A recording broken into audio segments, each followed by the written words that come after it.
Shalom saudara, pada edisi Voice of Pentecost kali ini kita akan membahas mengenai Injil dan Hukum Taurat. Sebuah usaha dalam memahami dua karya Allah yang luar biasa. Ada berbagai pandangan yang bermunculan ketika kita membahas Injil dan Hukum Taurat. Ada yang sangat mengaitkan keduanya, ada juga yang mengatakan bahwa kita tidak perlu lagi membaca dan mempelajari Hukum Taurat. Oleh sebab itu, hari ini kita akan membahas kebenarannya dan bagaimana orang-orang Pentakosta secara khusus melihat kaitan antara Injil dan Hukum Taurat. Pertama, kita akan membahas mengenai Hukum Taurat.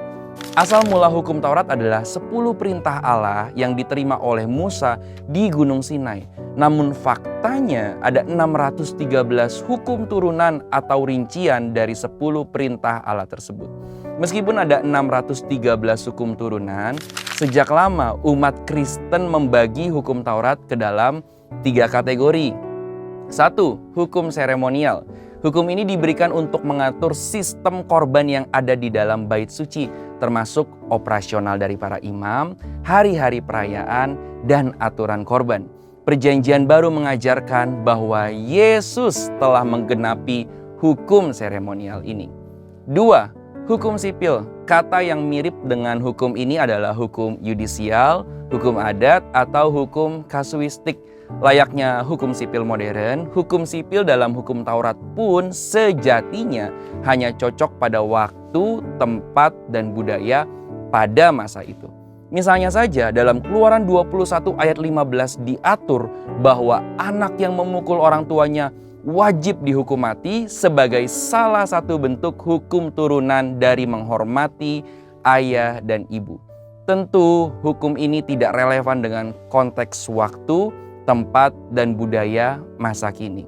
Prinsip untuk menghormati ayah dan ibu tetap harus dipegang, namun penalti atau hukumannya mengikuti undang-undang negara. 3. Hukum moral, hukum yang merefleksikan karakter dan moral Allah sendiri yang bersifat kudus dan kekal. Itu sebabnya hukum ini sejatinya sudah ada sebelum penciptaan dan Hukum Taurat. Kedua, motif pemberian Hukum Taurat. Kita harus menyadari bahwa Hukum Taurat yang diberikan kepada Musa di Gunung Sinai bukanlah titik awal perjanjian Allah dengan manusia. Hukum Taurat adalah lanjutan dari perjanjian Allah dengan Abraham. Dan lewat perjanjian ini juga Allah menyatakan kasih-Nya dengan membawa orang Israel keluar dari perbudakan di tanah Mesir. Dalam Ulangan 7 ayat 7-8 firman Tuhan mengatakan, "Bukan karena lebih banyak jumlahmu dari bangsa manapun juga, maka hati Tuhan terpikat olehmu dan memilih kamu. Bukankah kamu ini yang paling kecil dari segala bangsa? Tetapi karena Tuhan mengasihi kamu dan memegang sumpah-Nya yang telah diikrarkannya kepada nenek moyangmu."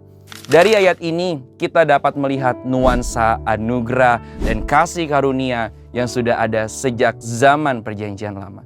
Dan dalam pembukaan Hukum Taurat, Allah mengingatkan fakta historis tentang siapa Allah yang memberi Hukum Taurat ini, yaitu Ia yang membawa orang Israel keluar dari perbudakan di tanah Mesir. Bukan karena usaha mereka, tetapi karena kasih dan perjanjian yang telah Allah pegang dengan nenek moyang Israel. Jadi, kita dapat berkata bahwa motif pemberian Hukum Taurat adalah kasih. Ketiga, apakah Hukum Taurat masih relevan untuk umat Kristen saat ini? Seperti yang sudah diuraikan sebelumnya, hukum seremonial sudah digenapi oleh Kristus sebagai korban penebusan dosa sekali untuk selamanya, dan hukum sipil hanya berlaku dalam konteks orang Israel pada masa itu. Tetapi hukum moral adalah refleksi dari karakter Allah sendiri yang bersifat kudus dan kekal.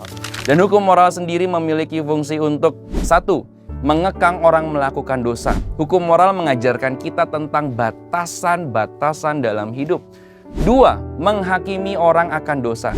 Seseorang baru akan mengerti ia bersalah apabila ia tahu bahwa ada hukum yang dilanggar. 3. Mengajar orang untuk hidup benar. Dalam hal ini, hukum moral Allah dilihat sebagai pelita yang menerangi langkah kaki seseorang untuk berjalan dalam kekudusan dan kebenaran. Itu sebabnya kita meyakini hukum moral masih relevan untuk umat Kristen saat ini. Sekarang, bagaimana dengan hukum kasih yang Yesus berikan dalam Perjanjian Baru? Bukankah hukum inilah yang menggantikan hukum Taurat? Nantikan jawabannya dalam edisi Voice of Pentecost yang akan datang dengan judul 2 Miskonsepsi tentang Hubungan Injil dan Hukum Taurat. Saudara, untuk penjelasan lebih lengkap dari tim teologi kami, silakan buka link yang ada di atas atau scan QR Code yang tersedia. Tuhan Yesus memberkati.